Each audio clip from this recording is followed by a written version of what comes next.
always knew managing money was important. I just never knew how important it was going to be for me. This is the finance plan that saved my life. You are not gonna believe it. Why, hello and welcome. I'm Carly, a finance grad and creator of Best Money Class Ever, where I teach how to pay off debt, invest, and stress less about money. You may have seen me on CNBC's Millennial Money Make It series, where I shared with the entire world my goal to have $1 million net worth by 45. And I went viral, the #1 trending article on Apple News for only spending $124 a month on groceries. Now I'm taking you behind the scenes on my full journey from 0 to 1 million. The idea is, instead of teaching you how to budget and build wealth, I'm just going to show you my real numbers. This is my financial tell-all in story. Grab a seat. I'm about to spill the financial tea.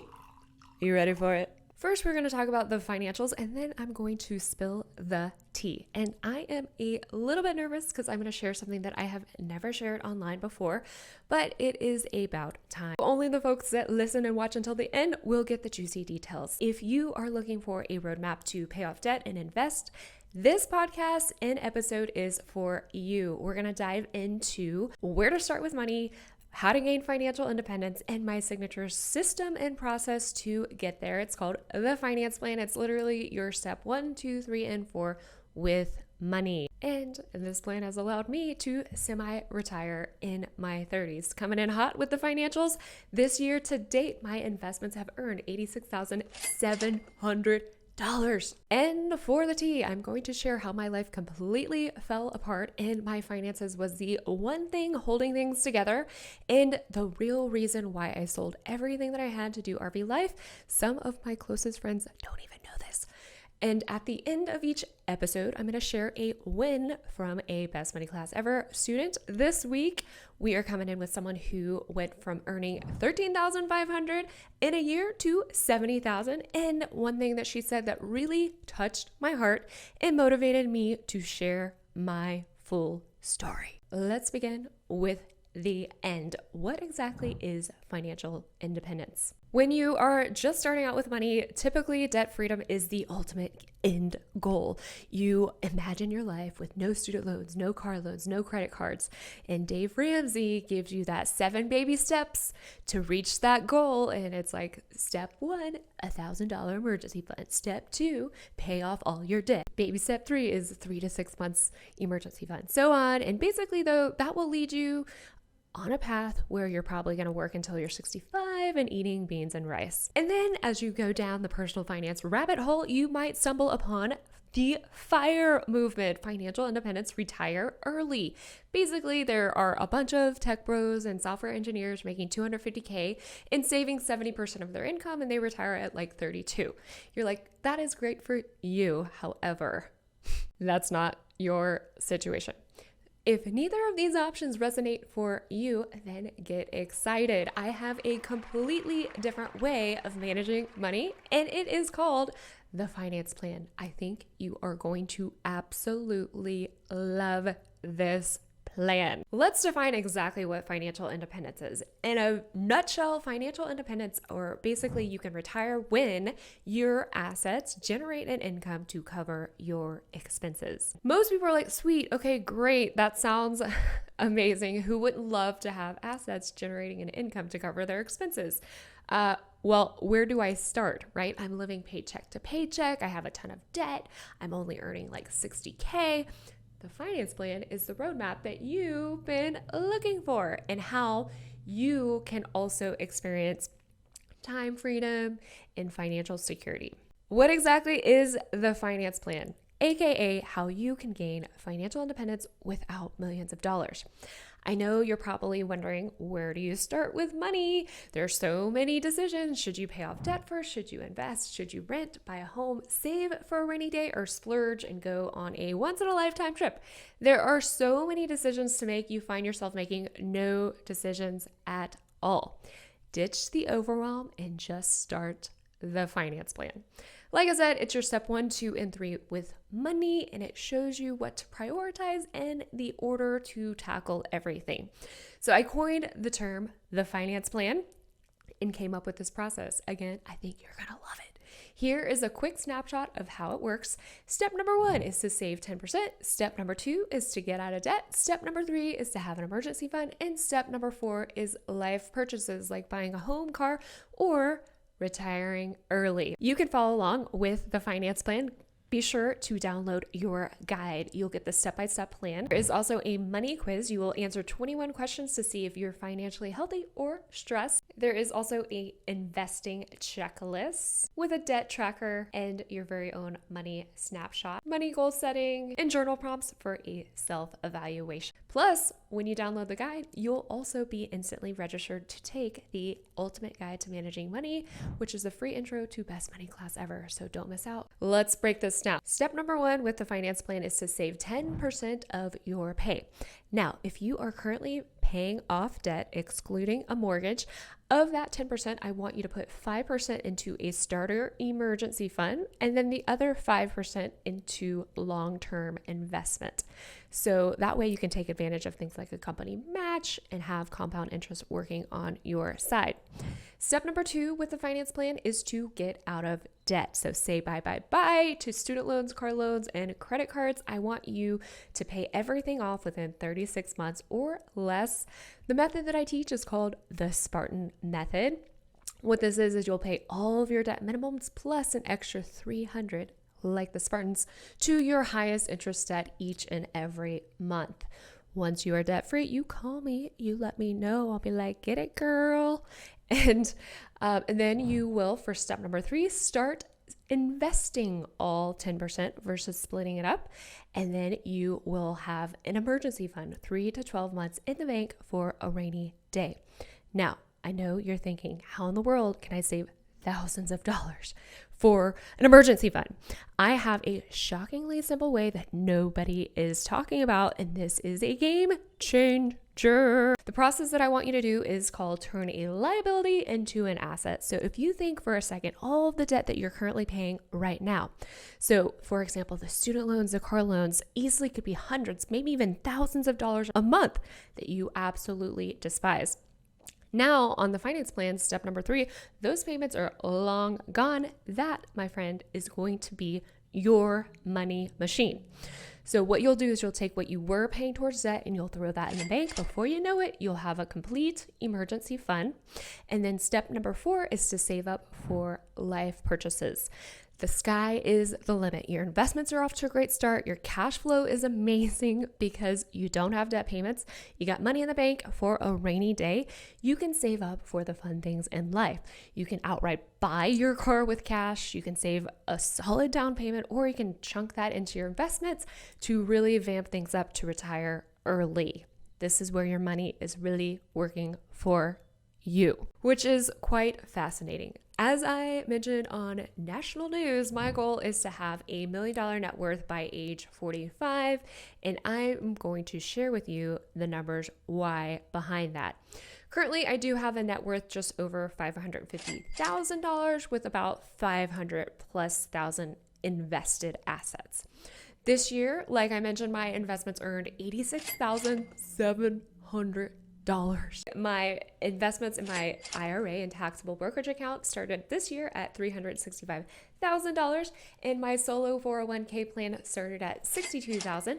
And right now, those are now valued at $74,927 and also $439, putting my total investments over $513,000, bringing my total year-to-date investment gains, like I said, $86,700. And I also, despite having the time of my life this year, I went on a Australia-New Zealand trip. I did actually sell my RV and fully furnish my brand new apartment, spending, drumroll please, year to date just around $30,000. How in the world did my investments earn that much, and how in the world is my entire annual expenses that little? I am going to share the details, so make sure and subscribe. I'll do deep dives on both of those. If the definition again of financial independence is your assets generating an income to cover your expenses, and my assets generated $86,000, my expenses were $30,000, does that mean I can never work a day of my life? With $500K invested, could I live off of my investments every year for the rest of my life. And there are 2 rule of thumbs that will give you the answer. We're going to dive into the 25 times and 4% rule. This will show you. This year, the stock market went crazy and everything was really high. But in terms of, is that sustainable for the rest of my life? There is the 4% rule. Let's dive into it. What the 4% rule is, you can safely withdraw 4% of your nest egg without running out of money. And this goes hand in hand with the 25 times rule, which the 25 times rule is to save 25 times your annual living expenses. So here is an example of how that works, and also with my $1 million goal.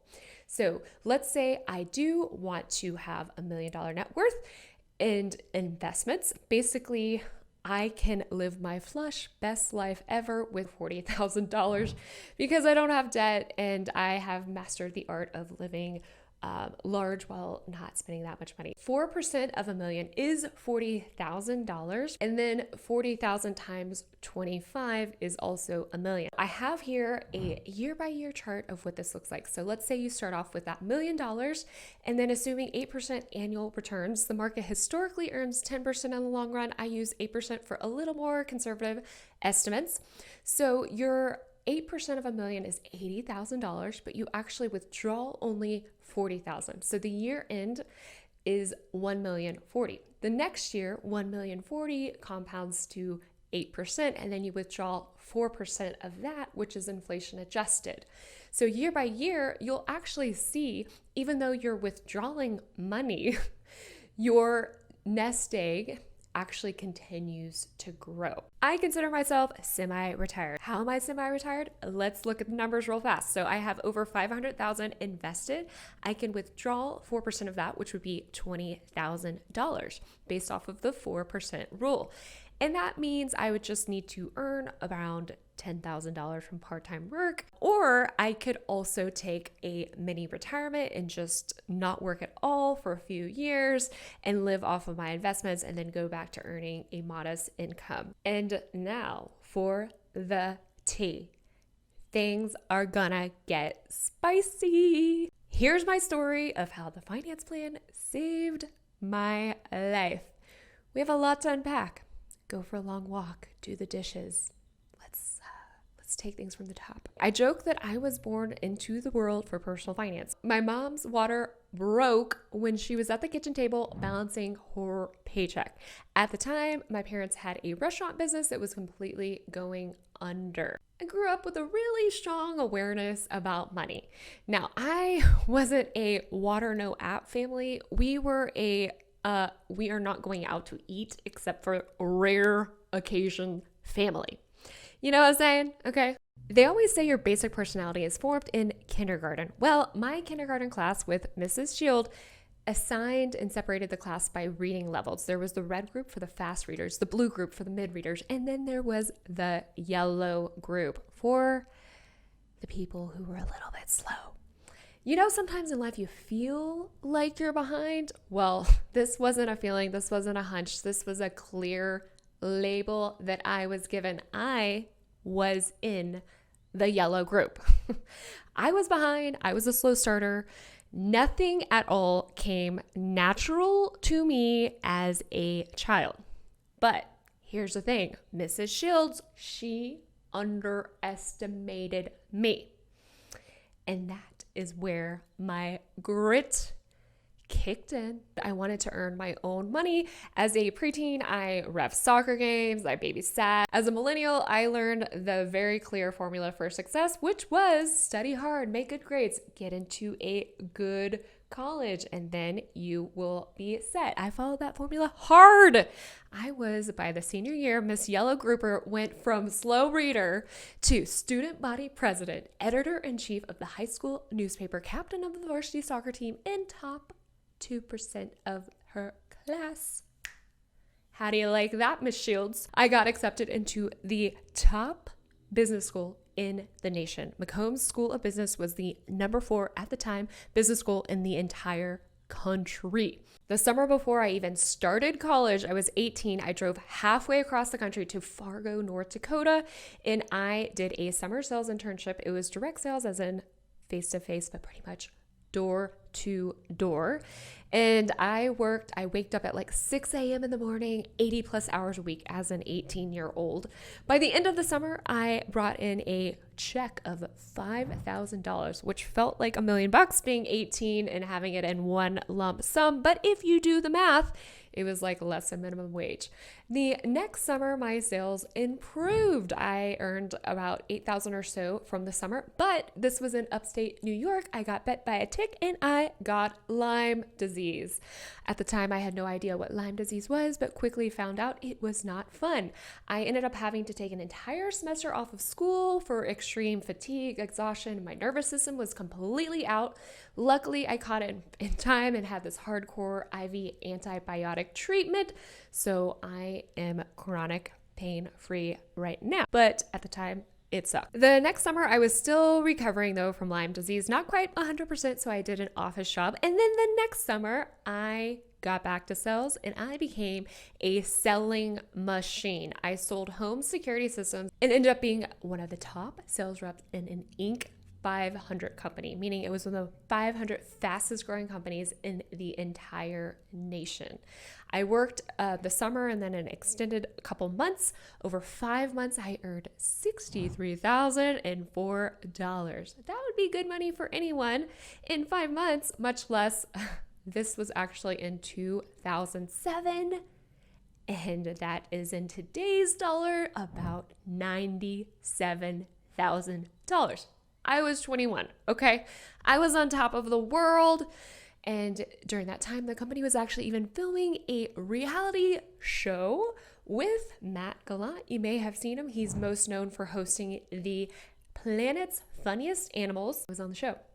The company also offered a car bonus. It was $500 to go towards any car that you wanted. So instead of paying off the student loans that I had, I went out and bought a car. Not just any car. I went out and bought a white, brand spanking new Mercedes Benz.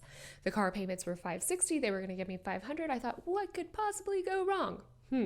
Well, not long after, the company went completely bankrupt. I was on the hook for the next 60 months to pay $560 on this luxury car.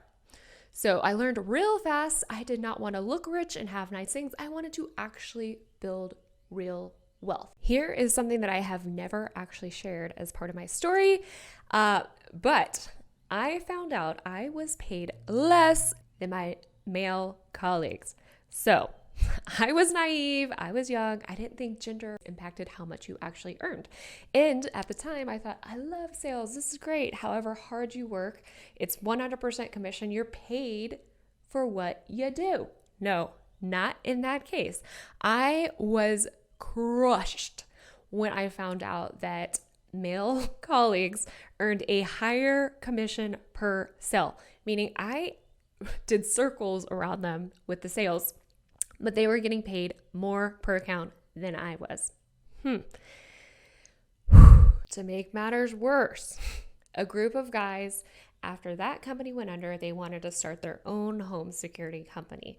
And before I knew it, I was writing a check for $15,000. I thought in my mind, okay, this money equals power. I will show them my worth. And I remember the entire company, the new company, got together for a meeting, and then there was a side meeting for the founders. So I walk into the meeting for the founders, and there's like 8 bros, and someone comes up to me and says, what are you doing here? You're not a founder. What? Hold up. What do you mean? Like, did any of these other 8 bros invest a dime towards this company? Absolutely not. Me, who actually wrote that fat check, was not given the title of a founder. So I kind of read the room and was like, this is not my destiny. This was if you think about it, it was door to door. There's a particular religion, Secret Lives of Mormons, who basically just women were not really seen as equals. So I kind of said, hasta la vista, baby. This is not for me. I was studying finance and then I graduated December of 2008, conveniently when the entire financial market crashed. Great. I walked into my finance professor's office hours and was just like, what should I do about this whole job thing? And she said, well, Carly, you did really good with home securities. Why don't you go out and just start your own company doing that? And I couldn't really think of a good reason why not. There was one thing though. I thought, who is going to do the installs? At the start of the recession, I literally rolled my sleeves up and trained myself how to install home security systems. Now, when people hear that, they think, wow, Carly, you must naturally be handy. Not so much. I remember getting everything together and I called my mom. I was like, okay, I need wires, I need a drill, I need screwdrivers, I need the flat kind and the star kind. And my mom said, Phillips, it's called Phillips. And I was like, well, hey, it looks like a star to me. This was the ultimate, how hard can it be? Boys do it. How hard can it be? Boys do it moment. There I was, college student to entrepreneur, and I was now going door to door pretty much, though, selling and installing home security systems. I really wanted to get my finances in order, so I ended up paying off. I owed about $35,000. I paid that off and then saved my first $100K by the time I was 26. And one day I was on my way to my office, aka Barnes & Noble. They had free internet, and I passed by this investment center, and I was just on an impulse, like, walked in and said, hey, I'm Carly. I want to be a financial advisor, and started interviewing. So I had the finance degree. I was really good with my own money. I wanted to get in the industry. So one company asked, why do you want to be a financial advisor? Again, bright-eyed and naive. I was like, well, I want to help educate people manage their money. And quickly the rejection letters just rolled on in. I found out the hard way that in the investment world, they want you to bring in high net worth individuals and primarily sell investments and sell insurance policies that you don't actually need. With coffee in hand and my laptop, I took what I learned studying finance, and then I created best money class ever. At the time, I was like, I'm going to start a revolution. I'm going to make a difference. I'm going to change the way millennials manage their money. And I thought, surely Good Morning America is going to be calling. Oprah's going to want me on. I was ready to take on financial literacy and help people pay off their student loans and credit cards. So before I knew it, I was sitting in front of 7 people at Rotary clubs all across town. And people would be like, who is this girl? Let's get to our meeting. Slowly grew though. Before I knew it, I started going to young professional groups and then universities and businesses. So I had become a speaker with then about 65 organizations like UT, TCU, NYU, Girl Scouts, Dress for Success, and more. I was finally building traction, creating a business that made an impact in people's life, and then everything fell apart in a way that I would not wish upon my worst enemy. I did say that this was the finance plan that saved my life, and to be clear, I didn't have like a direct death threat or in therapy, they call it the big T, big trauma. So I'm forever grateful that I wasn't actually threatened in that way. But your girl went through some things. So I went through a lot of little traumas. Obviously, I'm going to keep a lot of details private for my security. It got to the point where seeing counselor once a week wasn't good enough. It would be twice a week, then a psychiatrist. And then I found myself in distressful situations all the time. I ended up calling like in the moment support like 90 times.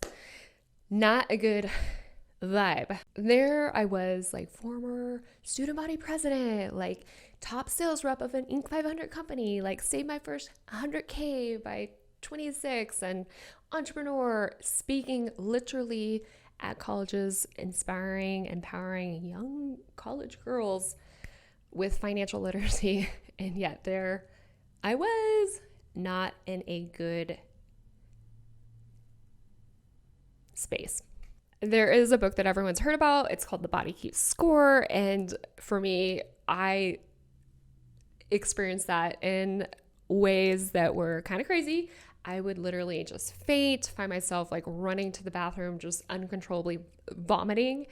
I remember trying to hold it together and working. At one point, I was like staring at my screen. I have perfect vision, yet like my vision blurred, and I literally couldn't actually read.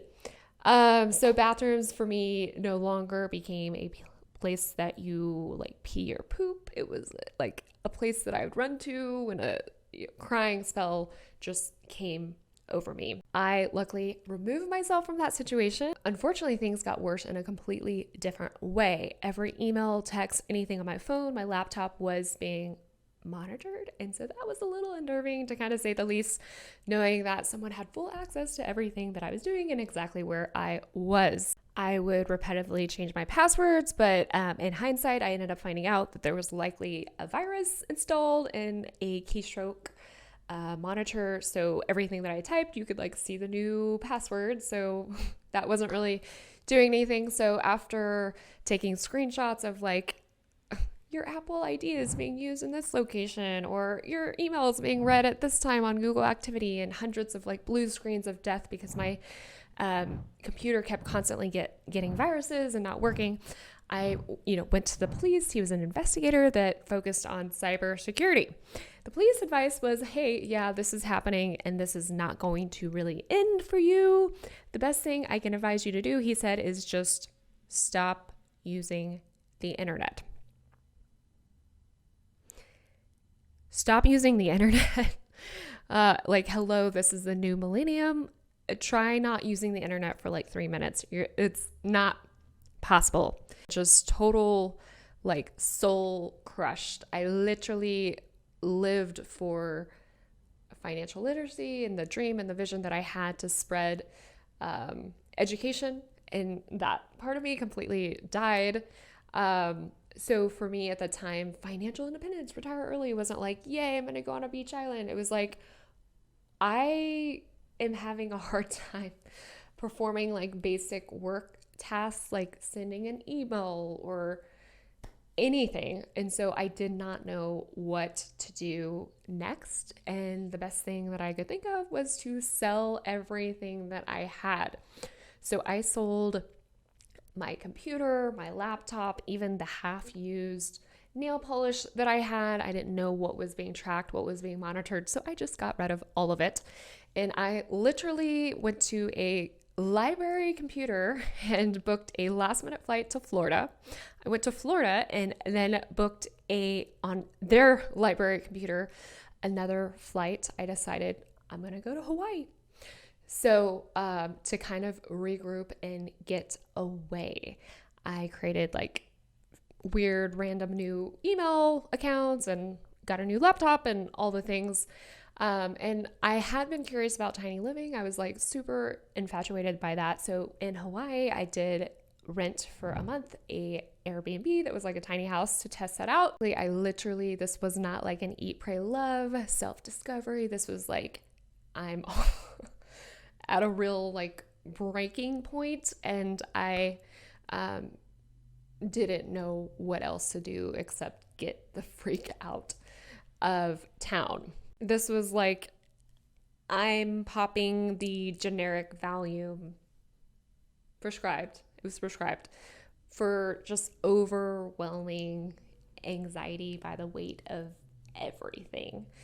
So I definitely needed this do-over. I needed time away. I need to regain like my sense of safety and security, to rest and recover. So I literally just slept in as much as I needed to, did walks out in nature, hung out by the beach, and then I did read. So I remembered on the beach in Hawaii, I have always been fascinated by business. So I finally got to reading Tim Ferriss's 4-Hour Work Week. And he describes time freedom in a way that people don't initially think of. He described that a lot of people, when it comes to finances, they don't actually want that $1 million in the bank. What they want is the life and the freedom and how they'd spend their time with that. And that's when I had like this aha moment laying on the beach, completely crushed by life circumstances. Hey, I was like, I'm not even working 4 hours this week, next week, or for the like unforeseeable future. And I don't even have $1 million, yet I still have a lot of freedom. And it's all because of the finance plan. I invested a little bit each month, as young and early as often as I possibly could. I knocked out my debt. I had a year's worth of expenses in the bank. And then I had supercharged my investing. And that gave me similar freedom as $1 million, $2 million, $3 million, whatever, right? So following the finance plan in my 20s, a decade of intention set me up for my 30s to unknowingly to me be semi-retired, work optional, and gave me the freedom to regroup, to heal, and not have to worry about working full-time, making a full-time income. When everything went down, I took the month in Hawaii and kind of decided my next place, my next adventure. I ended up buying an RV with cash and an SUV to pull it. And I did secretly kind of like the flexibility of like, oh, if I went to one place and that place didn't feel safe or secure or whatever, I could go to another place. I did pause offering my class and doing speaking events because I didn't feel ready to be out in the open like that. I went through periods of not working at all, working super part-time, like side hustles to have a little extra cash, and then to just pretty much give me structure to my days. So I finally felt like I was in a better place, more secure. I did feel like incredibly isolated, and then decided to make my way back home to Austin, Texas. I needed community, and I immediately joined a co-working place. So right when I was like, I'm tired of being alone, months later, the entire world shut down with COVID. So as I was finally feeling a little bit better, the business model that I had with Best Money Class Ever of speaking engagements and then a live class, like I couldn't do that. So everything had to be online, and kind of like a vet with, they go through war and they're like afraid of fireworks. For me, it was like, I was still like timid of like showing up and being online. And so I guess in therapy, they call it the exposure therapy, which is just to show up and do the thing that you're afraid of doing. So I decided, okay, I'm not going to let this control my life, my future. And so I created Best Money Class Ever, TikTok and Instagram. I started working part-time at the co-working place as their community manager. And then I decided to go all in and became a full-time community manager. And that's when CNBC emailed and they wanted me to be featured on their Millennial Money Make It series. So they showcased my income and expenses as the manager. At the time, it was $58,000 was the income. So that was the one and the only year of my entire life to have a full-time job and standard income and salary. For anyone to get national news with their business, it's a massive, huge deal that is life-changing. For me, it was a even bigger victory. To the police officer who said, do not use the internet, I am so glad that I did not listen to you. Let's talk about your financial comeback in the next 10 years. So picture this. It's 10 years from now, the end of 2035. You are completely debt-free. You have over a year's worth of expenses in the bank, and you have supercharged your investments. What you were paying towards your student loans, your car loans, and all that was your money machine, and your retirement accounts are compounding and growing like crazy. Can you stop working fully and retire? No, but can you take extended time off, work part-time, take risks with your career, start a business, be a full-time parent for a period of time? Absolutely. Okay. You can totally turn things around. You just need a plan, and I hope you start the finance plan. I am now 40 and I have all the feels about it, but I'm going to come at you with the perspective of this is what I would have done differently in my 20s and 30s. So shout out to my Gen Zs. And then if you're in your 40s or 50s or 60s, this is also like, hey girl, hey boy, it ain't too late. It ain't over until it's over. I've been there where you're not where you want to be, but with money in the finance plan, the best thing is just to start. The best time to start was yesterday. The second best time to start is today. So I'm glad that you are here no matter where you are in your journey and your age. And I choose to believe the best is yet to come. Here is what I'm going to call you, my lovely listener. So every show has a dope name that they call their listeners, their audience. So you know what I'm talking about, like the Daddy Gang or Gigglers or Little Monsters. I am going to call you my yellow groupers. So if your life has turned out exactly how you wanted, this is not for you. So my yellow groupers over here, we've been through some things. Nothing comes easy. We're behind. We're not where we thought we were at this point in life. Life didn't go as planned, okay? The cards are stacked against us. The hands that we were dealt, not ideal. We have slow starts. We get off course. We get knocked down, but we don't ever give up. We persist until we succeed. Our trials, our adversities, that is what makes us stronger. Thank you, my yellow groupers, for listening and give me a space to share my story. Lastly, I am here to hype you up. As promised, it is time for a money win from a Best Money Class Ever student. This is an email. She writes, "Hey Carly, I am excited to share that I started a new job at $70K this year versus a year ago making $13,500. The change has allowed me to return to saving for retirement and start an emergency savings account. I also have a kid savings account and a wish list account with small deposits. My credit score went up 58 points so far. I got some small dents off of my credit." She says, "Thank you so much for your class. So many people in my community need financial information and education.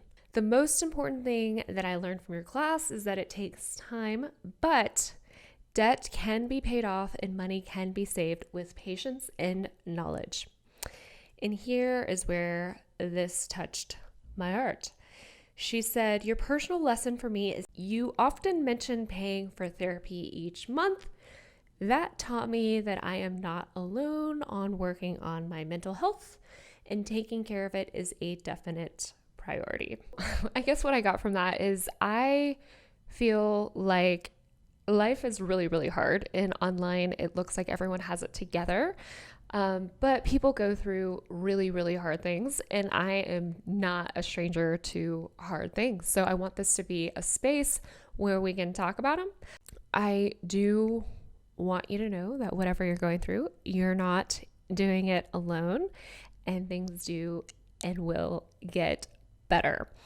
And if you are like me, when everything came crashing down, I felt guilty of getting behind, my income's dropped, and just like her story, her income dropped because things got crazy and she needed to press pause and take care of herself. So that is the beauty of personal finance. This isn't like, oh my gosh, I'm going to retire at 35 and do nothing.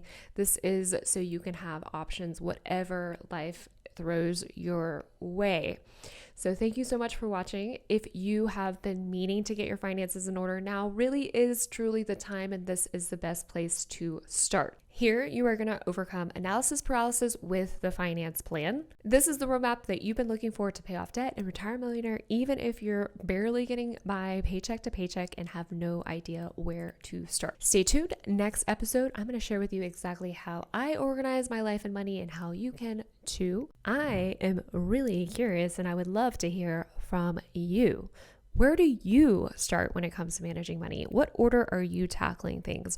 Do you focus on your debt payoff or investing? Are you stopping retirement investing until you're 100% debt free? What is your strategy? I would love for you to spill your financial tea in the comments below. If you are listening on Spotify or watching on YouTube, let me know. Did you like the first episode? If so, make sure to like it and subscribe and share it with your friends who geek out on money. Make sure and drop me a 5-star review. That will help others who are on a mission to pay off debt and invest find the show. Best Money Class Ever, my signature live and virtual personal finance class, is only offered once a quarter, and class is starting soon. Want in? You can take the introduction to class for free. Head on over to bestmoneyclassever.com to save your spot, and you'll instantly get access to a free 20-page downloadable guide to start the finance plan. As always, remember, you only live once. Be smart with your money now. I'll catch you later. Bye. Grab a seat. I'm about to spill the